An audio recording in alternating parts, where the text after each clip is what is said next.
नमस्कार, मैं हूं विशाल त्यागी और आप देख रहे हैं न्यूज़ 18 राजस्थान का डिजिटल प्लेटफॉर्म। त्योहारों का सीजन शुरू होने से पहले ही चीनी ने आम आदमी की टेंशन बढ़ा दी है। पिछले कुछ दिनों में कई जगहों पर चीनी के दाम तेजी से बढ़े हैं और कुछ बाजारों में कीमत 60 से 70 रुपए किलो तक पहुंचने की भी खबर है।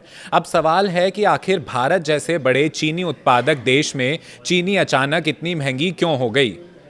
इसके पीछे सबसे बड़ी वजह गन्ने की पैदावार और चीनी के उत्पादन में कमी बताई जा रही है। कुछ इलाकों में मौसम और बारिश की स्थिति का असर गन्ने की फसल पर पड़ा है। गन्ना कम पहुंचने से मिलों का उत्पादन प्रभावित हुआ और बाजार में उपलब्ध चीनी पर दबाव बढ़ गया।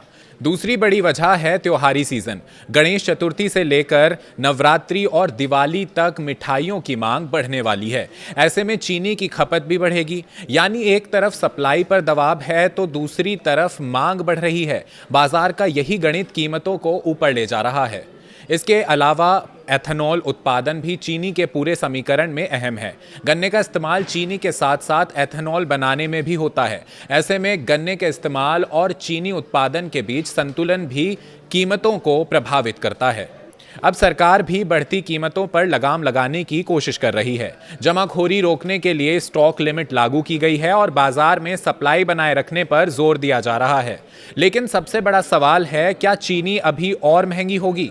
अगर नई पेराई समय से पहले शुरू हो जाती है और बाजार में सप्लाई बढ़ती है तो कीमतों पर दबाव कम हो सकता है। वहीं त्योहारी मांग ज्यादा बढ़ी और उत्पादन कमजोर रहा तो दाम कुछ समय तक ऊंचे ही रह सकते हैं। चीनी उद्योग भी मिलों को सामान्य से करीब 15 से 20 दिन पहले शुरू करने की तैयारी की बात कर रही है।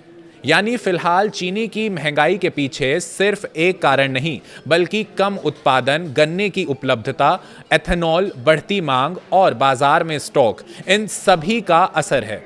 अब देखना होगा कि सरकार के कदम और नई चीनी की आवक आम आदमी को कितनी जल्दी राहत दिलाती है। फिलहाल इस खबर में इतना ही। मिलते हैं अगली खबर के साथ।